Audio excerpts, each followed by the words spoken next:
Dear student, ये वाला question हम लोग इस तरीके से करेंगे। क्वेश्चन क्या कहता है, प्रकाश के परावर्तन के नियम लिखिए। तो क्वेश्चन में अगर प्रकाश के परावर्तन के नियम लिखना है तो वो आपको लिखाया गया है और एक सिंपल से नियम है 2 ठो, तो उनको आपको पढ़ लेना है। लेकिन इसमें जो क्वेश्चन जुड़ा है वो बहुत ईजी है। 20 सेंटीमीटर वक्रता त्रिज्या वाले यानी r बराबर 20 सेंटीमीटर दिया हुआ है। तो जो 20 सेंटीमीटर है वो अवतल दर्पण है। देखिए लिखा 20 सेंटीमीटर वक्रता त्रिज्या वाले अवतल दर्पण के सामने। अब सामने रखी है, थोड़ा सा अवतल दर्पण को बना लेते हैं। ये अवतल आपका दर्पण हो गया। ये इस तरीके से मान सकते हैं कि इस साइड का हिस्सा यदि हम ऐसे बना दें, यानी इसको हम इस तरीके से अवतल दर्पण को हम ऐसे बना सकते हैं कि ये है आपका अवतल दर्पण और ये हिस्सा इसका पॉलिश रहेगा। ये अवतल दर्पण हो गया। ठीक, अब यहाँ से एक मुख्य अक्ष खींचते हुए यहाँ पे मान लीजिए त्रिज्या बता रहा है कि 20 सेंटीमीटर है। ये r हो गई वक्रता त्रिज्या, यहाँ से यहाँ तक की 20 सेंटीमीटर की दूरी ये है। वक्रता त्रिज्या 20 सेंटीमीटर की दूरी है और ये आपको बताया जाता है कि बेटा जो यहाँ से ये बिंदु ध्रुव होता है, इस ध्रुव से अगर इस साइड को आपको समझ लेना है कि ये ध्रुव से ये एक सीधी रेखा अगर हम खींच दें तो इस साइड की यानी लेफ़्ट साइड की जितनी भी डिस्टेंस हैं वो सब माइनस में होंगी, उस साइड की जो भी डिस्टेंस होंगी वो प्लस में रहेंगी। तो इसका सीधा मतलब ये है, r दिया है तो इसकी फोकस दूरी हम निकाल लें। फोकस दूरी बराबर होता है f(r/2) होता है, त्रिज्या की आधी होती है। तो f इक्वल टू हो जाएगी, r हमारी 20 सेंटीमीटर है, बटे में 2 रख देंगे तो 2 बटे में 2 लिखा, फार्मूला होता है। तो ये आ गई 10 सेंटीमीटर। फोकस दूरी हमारी 10 सेंटीमीटर आई है और ये फोकस दूरी हमारी निगेटिव होगी क्योंकि फोकस दूरी हमारी इस साइड में ही रहेगी और 10 सेंटीमीटर में है तो हम यहाँ मान के चलते हैं कि ये हमारी फोकस दूरी है जो कि 10 सेंटीमीटर यहाँ से यहाँ तक की है। ठीक, ये क्वेश्चन है। अब इसके बाद फोकस दूरी जब आ गई है तो हम इसको आगे समझते हैं कि वस्तु कहाँ पे रखी है। कहता है कि दर्पण के सामने 5 सेंटीमीटर पर रखी। ये दर्पण है, दर्पण के सामने इस साइड में 5, सामने इस साइड होता है दर्पण का, पीछा ये होता है, तो 5 सेंटीमीटर पे। तो यहाँ से थोड़ी ही दूर पर 5 सेंटीमीटर पर हमारी प्रतिबिंब वस्तु रखी है। वस्तु को हम U से डिनोट करते हैं यहाँ पर। और देखिए हमने बताया दर्पण से इस साइड में रखी है तो माइनस की लेते हैं, यानी 5 सेंटीमीटर जो है वस्तु की दूरी वो निगेटिव होगी तो हम माइनस की 5 रखेंगे।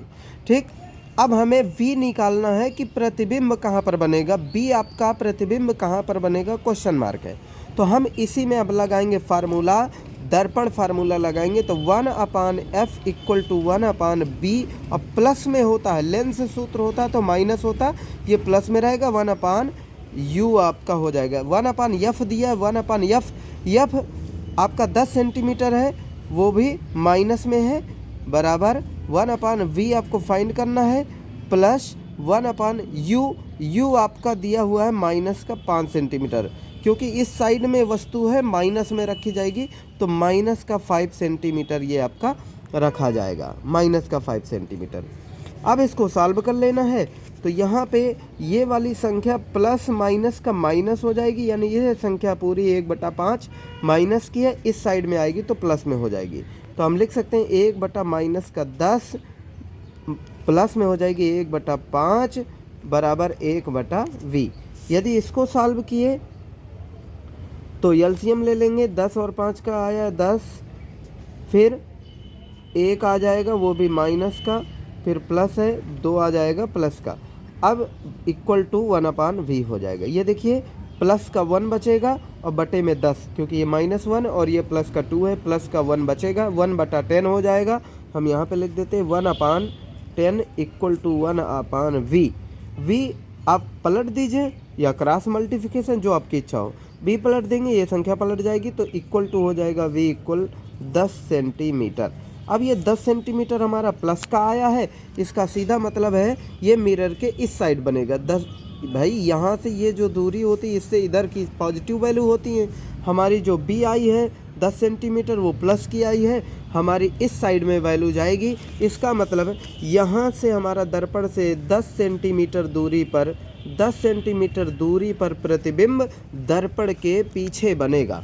पूछा गया है कि आखिर वक्रता त्रिज्या वाले अवतल दर्पण के सामने 5 सेंटीमीटर पर कोई वस्तु रखने पर, हमने 5 सेंटीमीटर दर्पण के सामने वस्तु रखी, तो कह रहा है वस्तु रखने पर मतलब प्रत्येक स्थिति मतलब 5 सेंटीमीटर में रखेंगे, तो हमने सॉल्व किया। इसी तरह से आप 15 सेंटीमीटर रखेंगे, यहाँ पे u बराबर 15 रख के जो सॉल्व करेंगे उसकी वैल्यू दूसरी आएगी।